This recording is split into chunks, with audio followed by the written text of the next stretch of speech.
wind from the northwest, violent and sudden, that caught a small fleet of boats off the coast of Crete. The year was 1900. The boats were sponge diving vessels, captained by a man named Dimitrios Kontos. They were men of the sea, tough men from the island of Simi, and they knew what such a storm could do. They ran for the nearest shelter, a barren, unforgiving rock thrust up from the Aegean, the island of Antikythera. For days, they waited. The wind howled, the sea raged. When the storm finally broke on Easter, they were impatient. Their time had been wasted. Their season was short. To make up for the loss, Kontos ordered a dive, right there, off the coast of an island no one ever visited. One of his best divers, Elias Stadiatos, put on the heavy copper helmet, the canvas suit. The lead weights were clamped on, and he stepped off the ladder, descending into the unknown. He went down, 40, 50 meters. The light from the surface turned a pale, watery green, then a deep, heavy blue. The bottom was a landscape of rock and weed, and then he saw it. Stadiatos surfaced moments later, pulling at his helmet before the crew could even secure the ladder. He was trembling, incoherent, babbling of a heap of naked, dead women. Kontos was a practical man. He assumed the diver had narcosis, the nitrogen-induced madness of the deep. He thought Stadiatos was seeing visions, ghosts. To prove the water was safe, Kontos suited up himself. He descended into the same blue silence. He found the same nightmare. Elias Stadiatos had not been mad. He had been precise. Scattered on the seabed was a graveyard of statues, horses made of bronze, their legs tangled in weeds. Marble figures, pale and smooth, lying on their backs, their sightless eyes staring up at a surface they had not seen in 2 millennia. They were not corpses, they were treasure. They had stumbled upon an ancient Roman shipwreck, a massive cargo vessel lost in the 1st century BC. The Greek government was notified. A salvage operation began, the first great underwater archaeological expedition in history. It was heroic, and it was deadly. The divers, with no equipment but their canvas suits, battled the crushing depth. 1 man died, 2 were permanently paralyzed, but they brought the treasure up. They recovered the magnificent Antikythera Mechanism, a bronze statue of a young man, his arm outstretched. They found the head of the philosopher, his face a mask of serene wisdom. They brought up marble gods, jewelry, intricate glassware, and amphorae. The National Archaeological Museum in Athens filled with the wonders of the lost ship. And among them, there was another object. It was found on that same dive. It was a lump, a greenish, corroded mass of bronze, roughly the size of a large book. It was unremarkable. The divers thought it was a piece of rock. The archaeologists thought it might be a broken piece of armor, or perhaps a weight. It was caked in 2,000 years of marine concretion. The object was registered, tagged, and placed on a shelf in the museum's storage. And there it sat. The statues were cleaned, celebrated, put on display.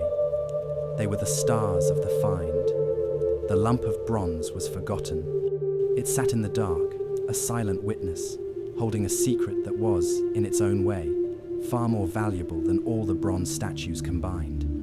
It held a secret that would, one day, break our understanding of the ancient world.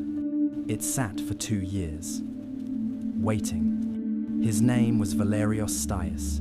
He was an archaeologist at the museum. In 1902, he was finally cataloguing the last of the miscellaneous finds from the wreck. He picked up the corroded lump. It was heavy. It was in several fragments, the sea having broken it apart over the centuries. He examined a piece, turning it over in the dusty light of the storage room. And then, he saw it. A piece of the concretion had fallen away, and inside the greenish bronze, a shape was visible. It was a wheel, a perfect, triangular-toothed gear wheel. Stace stared, his blood running cold. It was impossible. He knew his history, he knew his technology. Gear wheels, yes, the Greeks had simple ones. Vitruvius wrote of watermills with them. But this was a precision-cut complex gear, part of an interlocking train of gears. He could see another, smaller gear meshed with it. Technology like this did not exist in the 1st century BC. It was not supposed to exist. This was the technology of clocks, of complex automata. This was the work of the great medieval clockmakers of 14th century Europe. This was Strasbourg. This was Prague. This was something that required a deep understanding of mathematics, of mechanics, of precise metalworking. This was 1300 years. Too early. Stiles published a paper. He suggested, tentatively, that this object might be a kind of astronomical clock. He was ignored. The academic world dismissed it. It was an anomaly that didn't fit. It was too inconvenient. It must be a mistake. The popular theory became that it was a simple astrolabe, a navigational tool, or, more likely, it was a different artifact entirely. A medieval clock, perhaps, that had fallen from a different ship centuries later and landed by chance on the same wreck site. It was the only explanation that made sense. The lump of bronze was put back on its shelf, and again, it waited, it corroded, it cracked. The air of Athens was now doing what the deep sea had failed to do. It was destroying the object, causing it to delaminate, to fall apart. With every year, the secret it held was one step closer to being lost forever. It sat in the darkness, a ghost in the machine, a silent, ticking refutation of our entire timeline of human ingenuity. It waited for 50 years. It waited for a man named Derek J. de Solla Price. Price was a British historian of science, a professor at Yale. He was a man who understood both history and mechanisms. He had studied medieval clocks. He had studied ancient texts. In the 1,950 seconds, he encountered the object in the Athens Museum. He was not an archaeologist. He was a physicist. He did not see a lump of bronze. He saw a question. He saw the impossibility, and unlike the others, he did not look away. He embraced it. He became obsessed. This single broken artifact became his life's work. He called it the most important object of its kind ever recovered from the ancient world. The world still thought it was, perhaps, an astrolabe. Price knew better. An astrolabe is a two-dimensional map of the sky. It is an observer's tool. Price could see, even through the corrosion, that this was something more. The gears were not just wheels, they were calculations. The fragments didn't lie flat, they were layered, one on top of the other, a complex, three-dimensional machine. He began the long, painstaking work of a detective, a watchmaker, and a prophet. The artifact was too fragile to be taken apart. He could not simply open it. The concretion held it together like a fossil. To see inside, he needed a new kind of eye.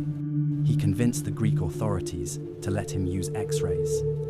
Simple, 2D X-rays, the kind you would use on a broken bone. The results were murky, a jumble of shadows and light. But in the jumble, he saw them. Gears, more gears, dozens of them. He knew he needed more.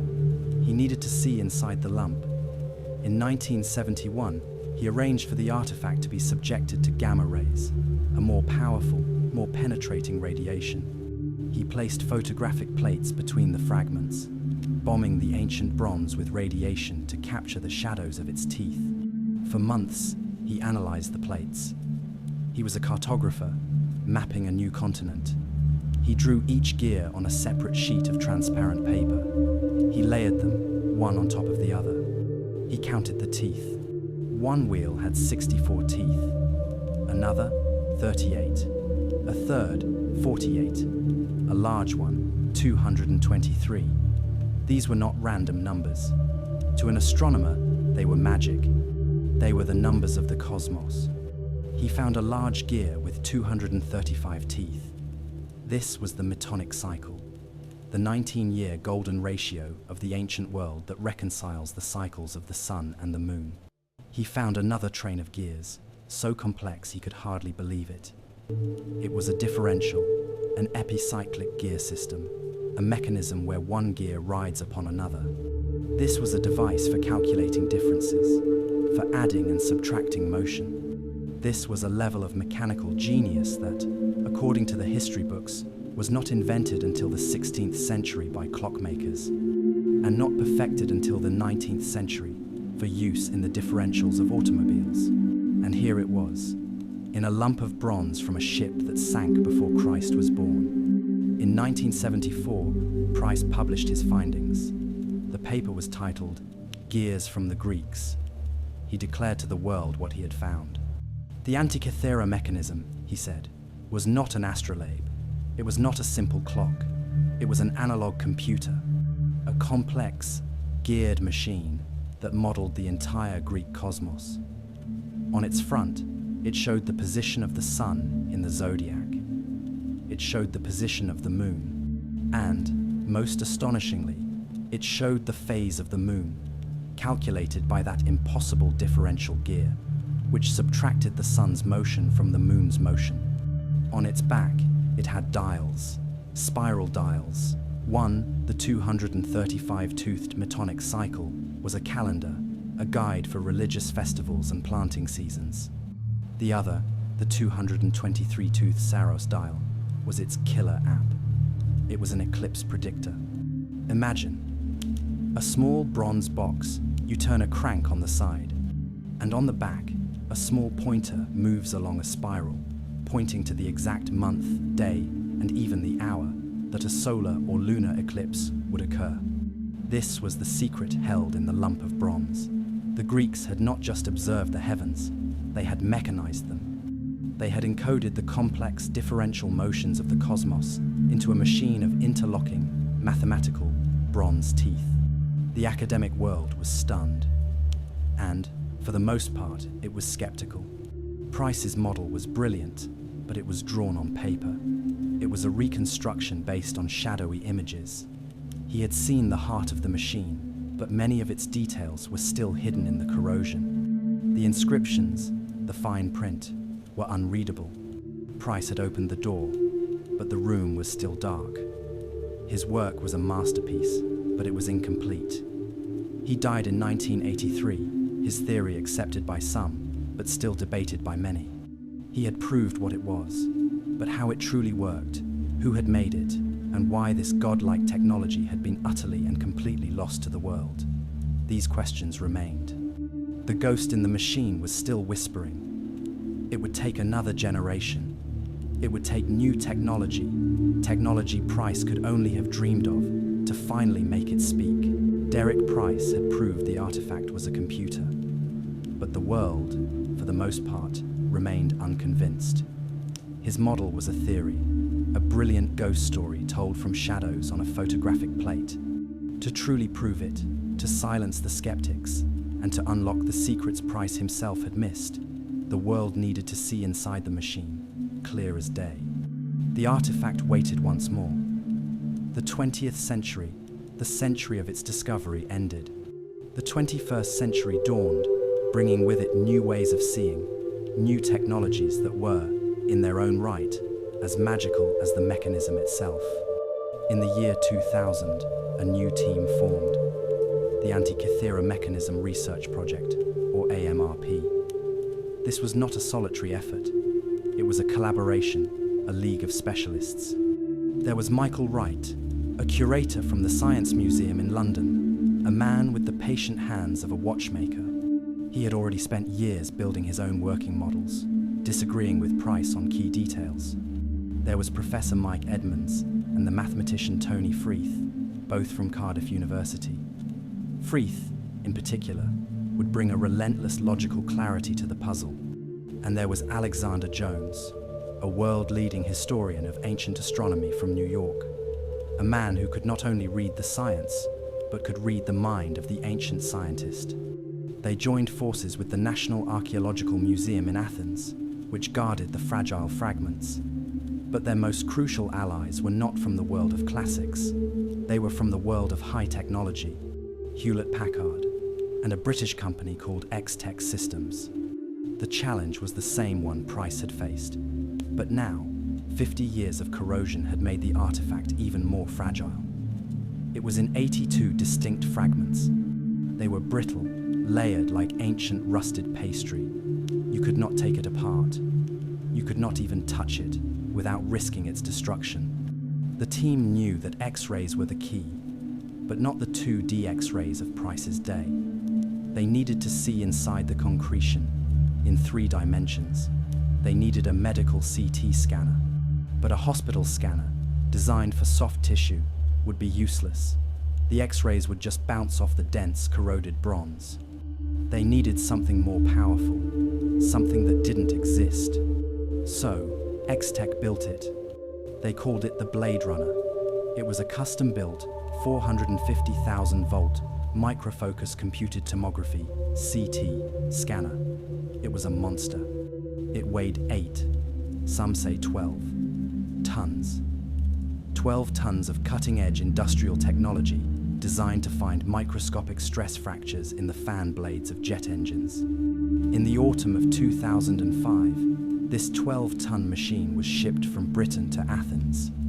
It was wheeled, with agonizing care, into the climate-controlled basement of the National Archaeological Museum. And there, the two technologies met, the 2,000-year-old mystery and the 12-ton machine built to solve it. The process began. The fragments, priceless and irreplaceable, were placed one by one inside the scanner. The lead-line doors were sealed. The 450,000-volt X-ray tube fired.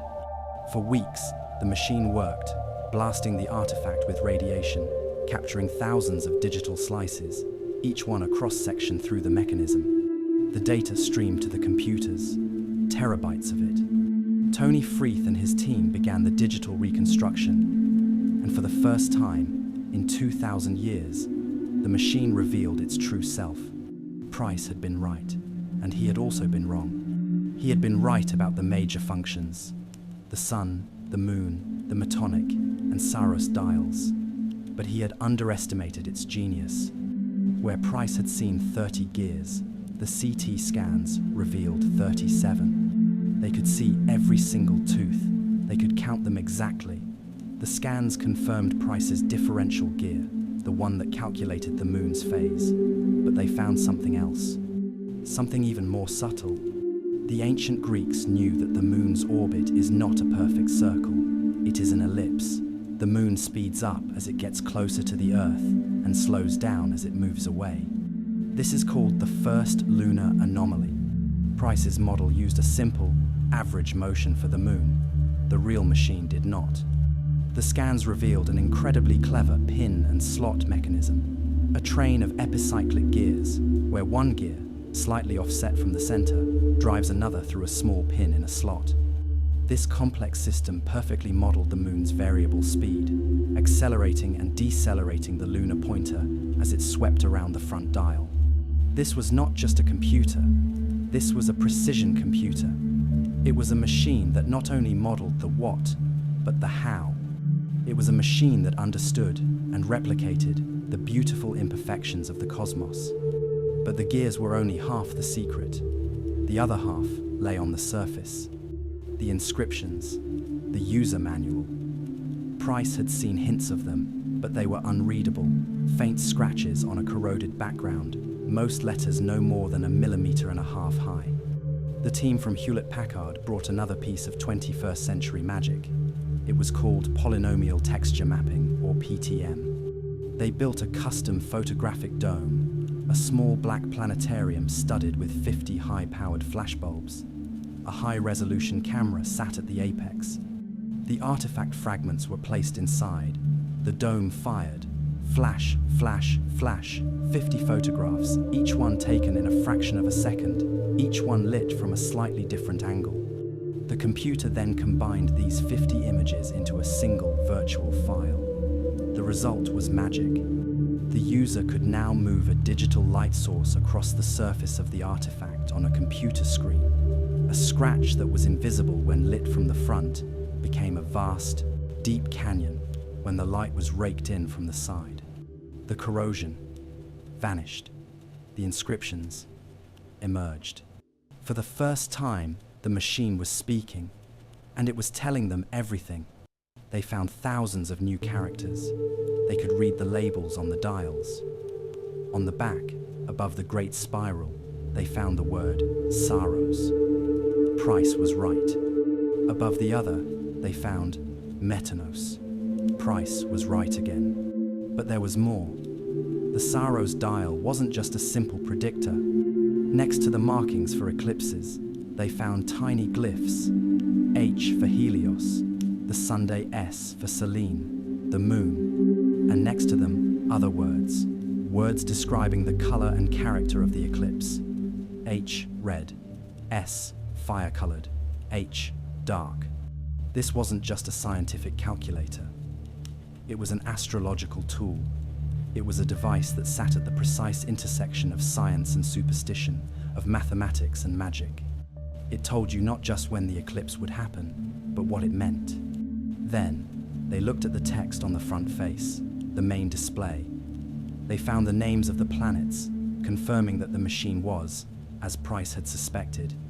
Designed to show the cosmos, they found text describing the Sun and Venus and Mars. And then, they found the most human discovery of all. Tucked away inside the 19-year Metonic calendar, they found a small secondary dial. The PTM scanner made the inscriptions on it leap out.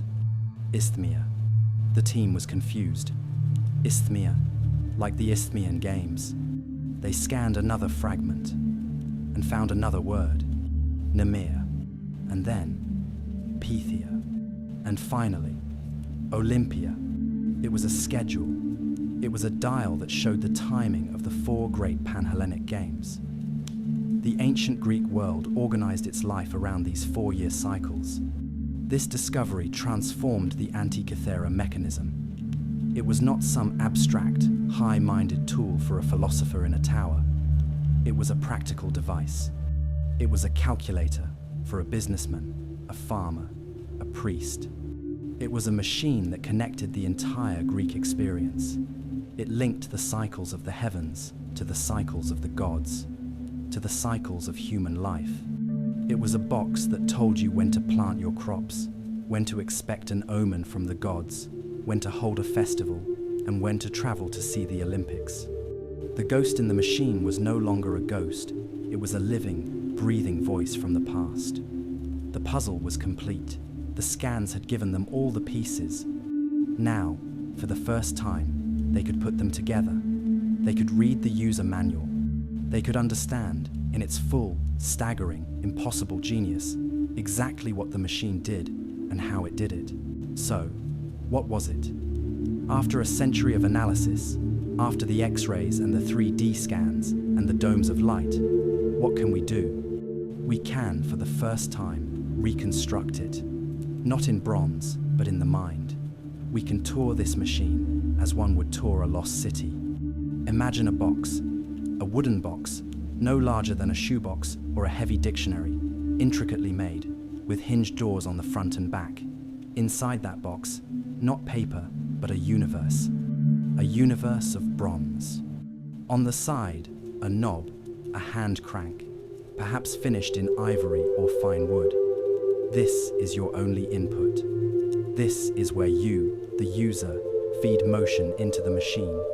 Everything else is output. You turn the crank, and the cosmos begins to move. Let us begin at the front face. This is the display. This is where you see now. The front is dominated by a single, beautiful, large dial. This is the sky. 2 concentric rings are etched deep into the bronze plate. The outermost ring is the calendar, but it is not the Roman or Greek calendar with their messy, inconsistent month names. It is the 365-day Egyptian calendar. Why Egyptian? Because it was perfect. 12 months of 30 days, plus 5 extra days at the end. It never changed. It was a clean, mathematical foundation. But the Greeks knew a year was slightly longer than 365 days. So, they added a refinement. This entire Egyptian calendar ring could be rotated, physically, by loosening pegs. Once every 4 years, the operator would shift it one day to account for the leap year. This was ancient drag and drop technology. Inside that calendar ring is the second circle, and this is its spiritual heart, the zodiac. 12 constellations, their names etched in Greek: Krios, Aries, Taurus, Didymoi, Gemini. And across this sky, pointers move. There is a sun pointer. You turn the crank on the side, and the sun pointer moves, slowly, steadily, around the dial, showing you the date in the month and the position of the sun in the zodiac. Simple enough. But next to it is another pointer, the moon pointer. And this is a miracle. This moon pointer is not just a pointer, it is a complex mechanism. First, it moves. It moves faster than the sun pointer, sweeping through the zodiac, showing the moon's precise location in the sky. But it does two more things. Two things that make historians catch their breath. The first is that it shows the phase of the moon. Mounted on the tip of the moon pointer is a small ball, half black, half silver. This ball is connected to that genius differential gear system, that epicyclic train of gears deep in the machine's gut. What does that system do? It performs subtraction. It takes the motion of the sun pointer and subtracts it from the motion of the moon pointer. This physical calculation gives the difference between them, which is exactly what we call the lunar phase. As you turn the crank, this little ball rotates, slowly. It shows a sliver of silver for a crescent moon.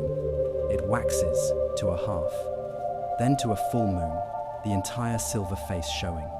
It then wanes back to darkness, all automatic, all mechanical.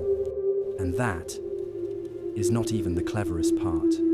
As we know, the Greeks knew the moon's orbit is not even. It speeds up and slows down. To model this, the moon pointer is driven by that incredible pin and slot mechanism. Imagine two gears, one stacked on the other. The bottom gear turns on a central axis. The top gear is mounted slightly off-center. A small pin on that top gear fits into a slot on the gear below it. As the off-center gear turns, the pin moves, pushing the moon pointer and then pulling it back. It imparts an uneven rhythm, a heartbeat, into the moon's motion. It makes the pointer delicately accelerate as it moves through one part of the zodiac and then decelerate through another. This is the moon's anomaly, modeled in bronze. This is what we would call a trigonometric function, solved not with writing, but with teeth. And that was just the sun and moon. The inscriptions we found, the texts on the front face, tell us there were more pointers, now lost. But originally, this machine also had pointers for the 5 planets known to the ancients: Mercury, Venus, Mars, Jupiter, Saturn. We do not know their exact gear mechanisms, as those parts of the machine are destroyed. But we know they were there. This was not just a lunar calculator. This was a complete cosmos, an orrery, a full mechanical universe in a box. That is the front, the display of now. But the back is even more genius. If the front was now, the back is the future. The back has no simple pointers. Instead, it is dominated by 2 massive, beautiful spiral dials, which look like the fossilized shells of a nautilus. They are calendars, but not of men. They are calendars of the cosmos. The upper spiral dial is the metonic cycle. This was an ancient problem. A solar year is 365 and a bit days. A lunar month from new moon to new moon is about 29.5 days. The two do not match. How do you reconcile the lunar calendar, which governs religious festivals, with the solar calendar, which governs the seasons? The astronomer Meton of Athens figured it out. He discovered that 19 solar years is almost exactly equal to 235 lunar months. This spiral dial is a physical chart of that 19-year cycle. A pointer moves along its spiral track, clicking past 235 months. When it reaches the center, 19 years have passed, and the pointer jumps back to the beginning. It is a counter, an organizing tool for priests and farmers. And inside that metonic dial, nested like a small jewel, is that tiny subdial we discovered, the game's dial. A small dial with 4 sectors, inscribed with the names Olympia, Pythia, Isthmia, Nemea. This humanized the machine. It told you, in year 1 of the cycle, the Olympic Games were held. In year 2, the Nemean and Isthmian Games. In year 3, the Pythian Games, and so on. It was a social planner. You want to go to the wrestling at Olympia? Consult the machine. You need to know when the sacred Olympic truce is in effect across Greece. The machine will tell you. That is the upper dial, a genius organizer for life and religion. The lower spiral dial is something darker, more powerful. It is the Saros cycle. This was forbidden knowledge. This was the knowledge of omens. The Babylonians, through centuries of obsessive skywatching, had discovered another rhythm. They noticed that every 223 lunar months, about 18 years, 11 days, 8 hours, the pattern of solar and lunar eclipses repeats. They didn't know why. They just knew it was true. They called it the Saros. This lower spiral dial is a 223-month counter. The pointer moves along its track, and along the track, at specific months, are the tiny symbols the PTM scanner revealed. S for Selene, a lunar eclipse. H for Helios, a solar eclipse. And next to them, other letters specifying the day and the hour. You turn the crank, the pointer moves to an H symbol. You read the inscription, month 12, day 15, 3rd hour of the night. The machine has just predicted a solar eclipse. Imagine the power of that. In a world where an eclipse was a terrifying omen from the gods, a sign the sun was dying, a portent of war or famine, a king or a priest or a general possesses a box that can say, "Do not panic. The gods are not angry. This is merely a mechanism. It will happen on this day, and it will pass." Or, more sinisterly, "On this day, the sun will vanish. Tell your enemies that unless they surrender, you will command your gods to devour the light." This was knowledge. This was power, and it went even further. Inside the Saros dial, there was a 3rd subdial, smaller, inscribed Exeligmos. The Greeks knew that 18-year, 11-day, and 8-hour Saros cycle wasn't perfect. That 8-hour bit meant that every cycle, the Earth turned an extra 1/3. The next eclipse would happen 1/3 of the way around the world. The Exeligmos dial corrected for this. It told the operator how many hours to add to the prediction. It was a corrector for a predictor. It was a machine of almost unbelievable precision. So there you have it, a box. On its front, it shows the position of the sun, the moon, with its phases and irregular orbit, and the planets. On its back, it predicts future solar and lunar eclipses, while organizing the civil and religious calendar. All of it is connected. You turn a single crank. You set the date on the front. And as you do, the calculating gears inside. 37 bronze gears, some as small as a coin, some with hundreds of hand-cut teeth. All of them mesh, turning in a silent, mathematical symphony. And when you look at the back, the machine has already calculated, for the date you have chosen, what eclipse is coming, and when you need to leave for Olympia. It is a pocket-sized cosmos, a mechanical model of the heavens, forged by human hands. It is something that, quite simply, should not exist. But it does. And this raises the biggest question of all. Who, in that ancient world, could have possibly made this thing? A machine implies a machinist. A bronze universe implies a god. The question who is not just a search for a name. It is a search for a world of capability, a culture that possessed the knowledge, the mathematics, and most importantly, the craftsmanship to render theory into bronze reality. To find the maker, we must look at the age of the ship. Analysis of the pottery on board, the amphorae, and the coins gives us a date. The ship went down somewhere between 70 and 60 BC. This is a pivotal moment in history. This is the Hellenistic Age. This is not the classical golden age of Athens, of Plato and Aristotle. It is a later age, a chaotic, brilliant, and forgotten age. The empire of Alexander the Great had shattered. Power was shifting from the Greek world to a new, rising superpower in the West, Rome. And in this changing world, science had exploded. In Alexandria, the library was the brain of the world. Eratosthenes had measured the circumference of the Earth with astonishing accuracy, using nothing but sticks and shadows. Euclid had written the rules of geometry. This was an age of giants. And there is one name, above all, that echoes through history as a master of mechanics: Archimedes.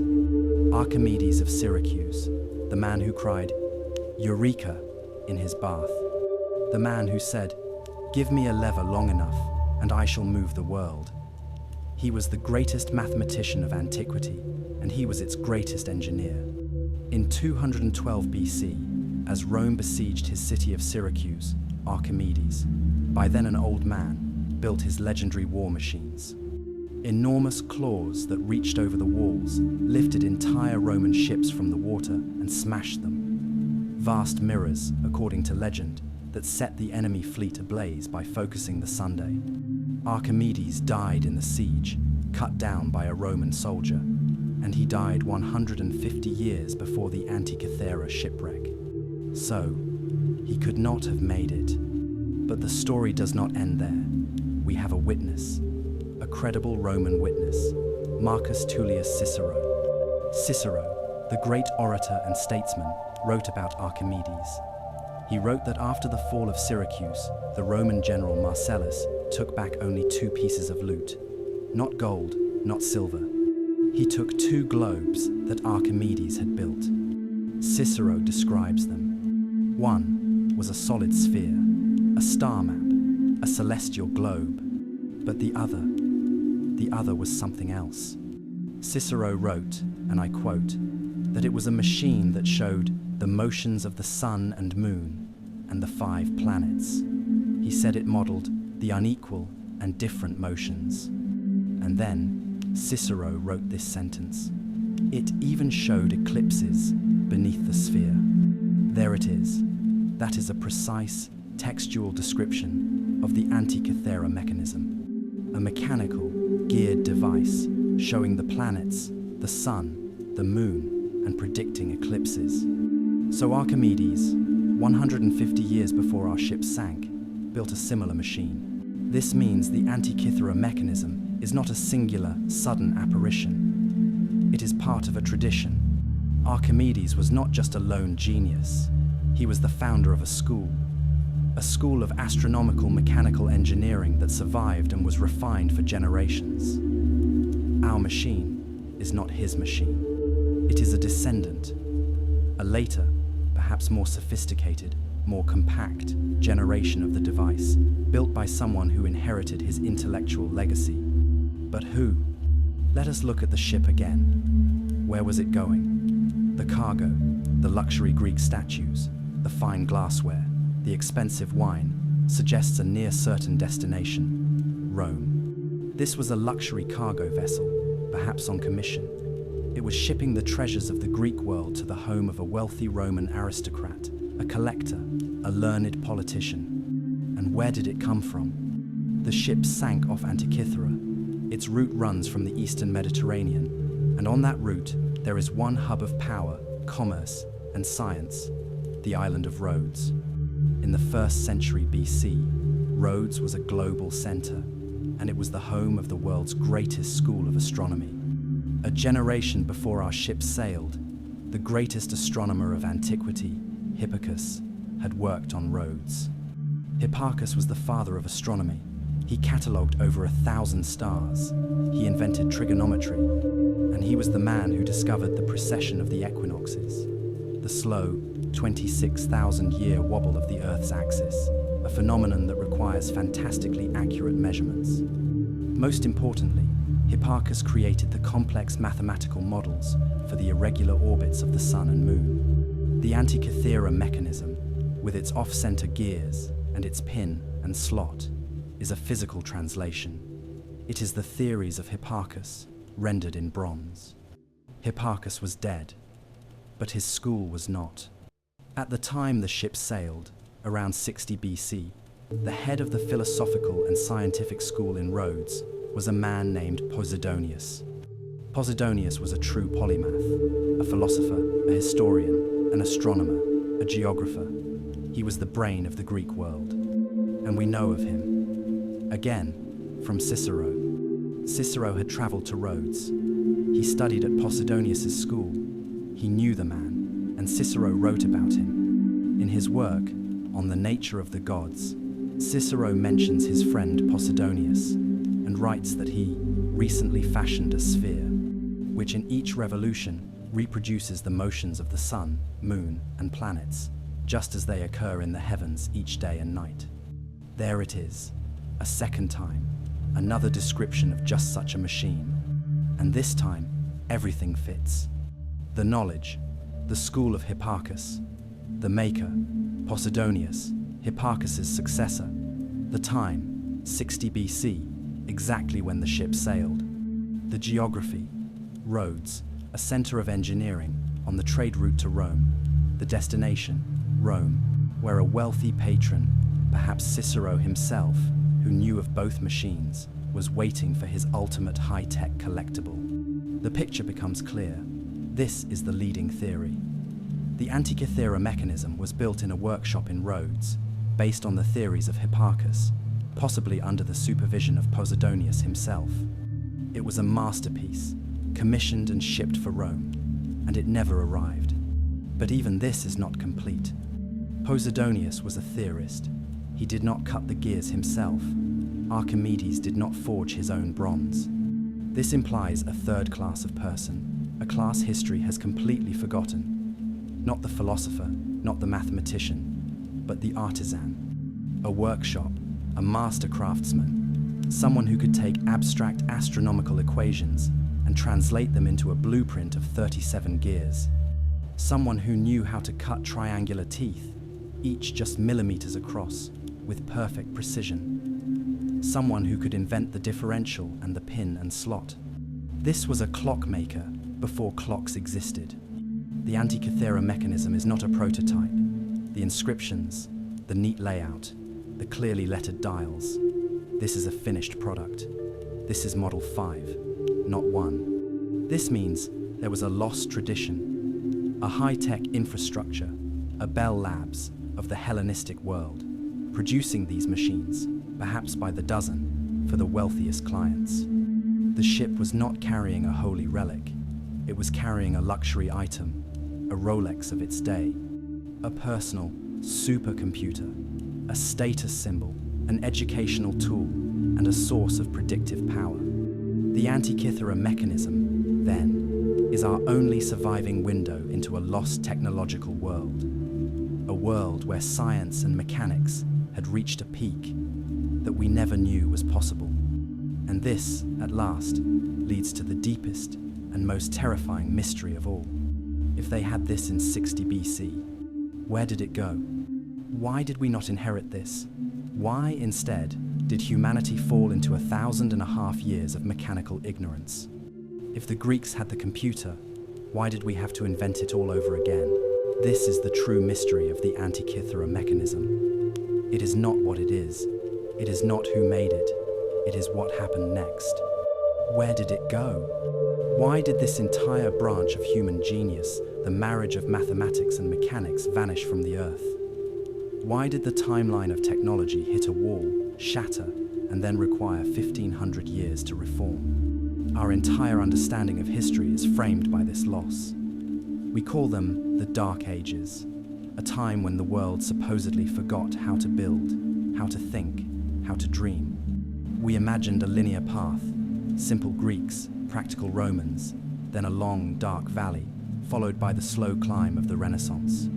The Antikythera Mechanism proves this timeline is wrong. It is not a line, it is a peak, followed by a sheer, terrifying cliff. The Dark Ages were dark because this light, the light of Hellenistic mechanical genius, was extinguished. The question is, how? It was not one event. It was a perfect storm of three interlocking failures: a failure of culture, a failure of craft, and a failure of faith. The first failure began before the ship even sank. It was the rise of Rome. The Greeks, especially in the Hellenistic age, were inventors. They were theorists. They loved the why. They built a machine to model the heavens because they were obsessed with the idea of the heavens. The Romans were engineers. They were masters of scale. They did not care about the why. They cared about the what.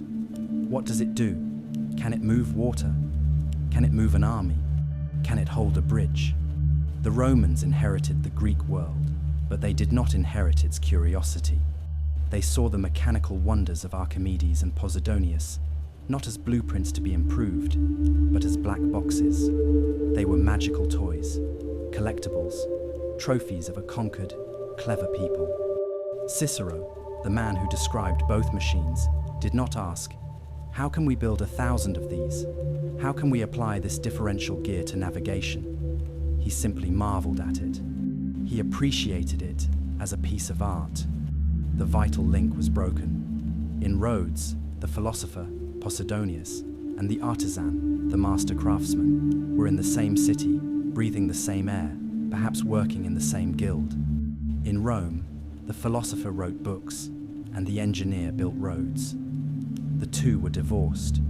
The Antikythera Mechanism, a perfect fusion of abstract theory and concrete craft, had no home in the new Roman world. It was an orphan. This led to the second and most tragic failure, the death of techne. Knowledge exists in two forms. The first is episteme. This is theoretical knowledge, knowledge that can be written down. The mathematical formulas of Hipparchus, the astronomical tables of Ptolemy, the geometry of Euclid. This is knowledge in books. The second is techne. This is workshop knowledge, craft. It is the knowledge in the hands of the artisan. It is the unwritten secret of how to mix the bronze alloy, the precise angle to cut a gear tooth, the feel of a mechanism meshing perfectly. It is the knack of building a differential that doesn't jam. This knowledge cannot be written down. It is not found in libraries. It is passed from a master's hand to an apprentice's hand through years of shared work. It is a living, fragile chain. When the Roman Empire began to collapse, that chain was shattered. Beginning in the 3rd century AD and accelerating through the 4th and 5th, the world that had bought luxury computers dissolved. Barbarian invasions, endless civil wars, economic collapse, the plague of Justinian, a pandemic that wiped out perhaps half the population. The luxury market evaporated. Who would commission a bronze orrery when the city walls were falling? Who would study the heavens when the grain supply had failed? The great workshops of Rhodes, of Alexandria, of Pergamon closed. The master craftsmen, the men who held the techne in their hands, died. They died of plague, or of old age, or in a siege, and they died without passing on their secrets. There was no one left to teach. The living chain of craft, stretching all the way back to the workshop of Archimedes, was broken. The techne vanished from the earth. As the hands were dying, the books were burning. This was the third failure, the failure of faith. The episteme, the theoretical knowledge, was also under attack. The great library of Alexandria, the brain of the ancient world, was not destroyed in a single glorious fire. It was murdered, slowly, over centuries. It was damaged by Julius Caesar's fire. It was ravaged by the wars of Aurelian. It was purged by Diocletian. But the final, fatal blow came from a new force, militant, dogmatic religion. In 391 AD, the Roman Emperor Theodosius I, a Christian, issued a decree to destroy all pagan temples. The Patriarch of Alexandria, Theophilus, took this as a command. He led a mob to the Serapeum, the daughter library of of the Great Library, the last great repository of pagan, scientific, and philosophical knowledge. They destroyed it. They burned the scrolls. They smashed the statues. The knowledge of Eratosthenes, of Hipparchus, was declared heretical. A few years later, Hypatia of Alexandria, a brilliant woman, a mathematician, astronomer, and philosopher who represented the last glimmer of the Hellenistic spirit, was murdered by a Christian mob, her flesh flayed with pottery shards. The intellectual curiosity that had fueled the age of Archimedes was now a sin. The pursuit of why was replaced by the dogma of believe. The episteme, the books, were burned. The techne, the craft, was buried. The cycle was complete. The light was out. But not all of it. The knowledge didn't die completely. It fragmented. It fled. The techne of the gears went dormant, surviving only in its simplest forms. Watermills in monasteries, simple automata in the palaces of Byzantium, like ghostly echoes. But the episteme, the theoretical knowledge, fled east. As Alexandria fell, its scholars took their scrolls to Constantinople, and further, to Persia. When the Islamic Golden Age dawned, scholars in Baghdad's House of Wisdom did not just read the Greek texts, they saved them. They translated Ptolemy, they translated Euclid, they preserved the mathematical and astronomical theory. They kept the episteme alive, building upon it with their own algebra and observations. And then, centuries later, they passed it back. Through Islamic Spain, through Sicily, the Greek theories returned to Europe. By the 14th century, Europe was finally stable again. Cities were wealthy, cathedrals were rising, and there was a new need for complex machines to regulate the life of the city, to call monks to prayer, to show the glory of God in the heavens. In Italy, Giovanni da Dondi, a genius, spent 16 years building his astrarium, a complex astronomical clock. In England, Richard of Wallingford built his. These men were hailed as the fathers of mechanical engineering.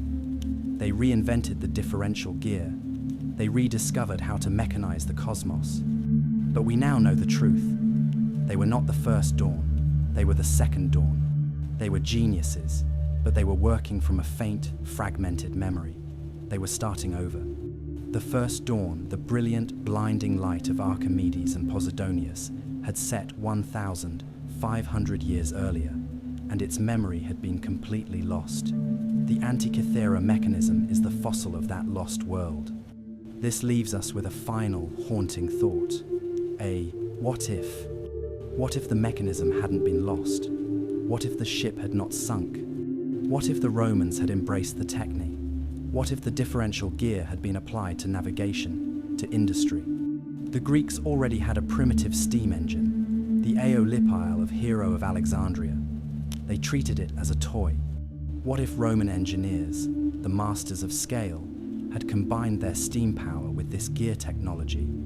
An industrial revolution in the 3rd century AD? Where would we be now? Would we have sailed to the moon with Caesar? The Antikythera Mechanism is more than a curiosity. It is a benchmark, showing the true, staggering height that humanity once reached. And it is a tombstone, a monument to the greatest intellectual catastrophe in human history. It is the ghost of a future we could have had, a future that was drowned in the Aegean Sea, buried by dogma and forgotten by time, leaving us to reinvent our own destiny, one slow gear at a time. Today, the 82 fragments of the Antikythera Mechanism rest where they were born, in the National Archaeological Museum in Athens. They are kept in a climate-controlled, nitrogen-filled case, safe from the air, safe from time. They no longer look like a lump of rock. They look like what they are, the intricate, delicate bones of a mechanical universe. The mechanism is no longer an out-of-place artifact. It is not alien. It is not magic. In fact, it is the opposite. It is the most intensely, brilliantly human artifact ever discovered. It is not out of place at all. We were. Our understanding of history was out of place. The mechanism has forced us to redraw the map, to accept that the peak of human ingenuity was reached and lost long before we thought. The story of the mechanism is a story of discovery, told in 3 acts. The first was in 1901, when Elias Stadiatos and Dimitrios Kontos found a wreck and rescued a treasure, believing the greatest prize was the bronze statues. The second was in the 1970 seconds, when Derek Price looked past the statues, past the corrosion, and saw the ghost of a gear, proving what it was, a computer.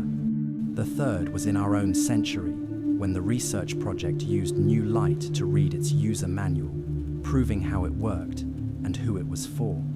But the true echo of the artifact is not in the past. It is in the present. It is a lesson, written in bronze teeth. It teaches us that knowledge is not a guarantee. It is not a one-way street. A civilization, no matter how brilliant, can forget.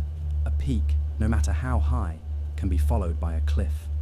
It teaches us that techne, the craft in our hands, is a living, fragile thing, passed from master to apprentice.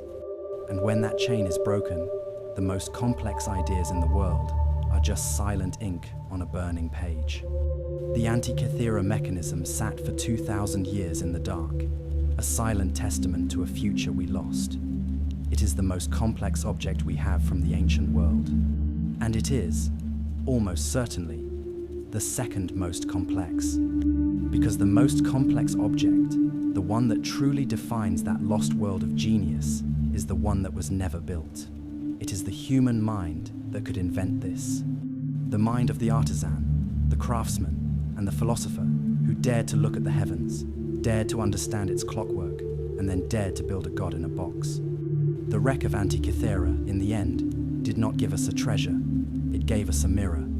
And in it, we see not a primitive past, but a reflection of ourselves, a reminder of what we are capable of, and a warning of just how quickly and how completely it can all be lost.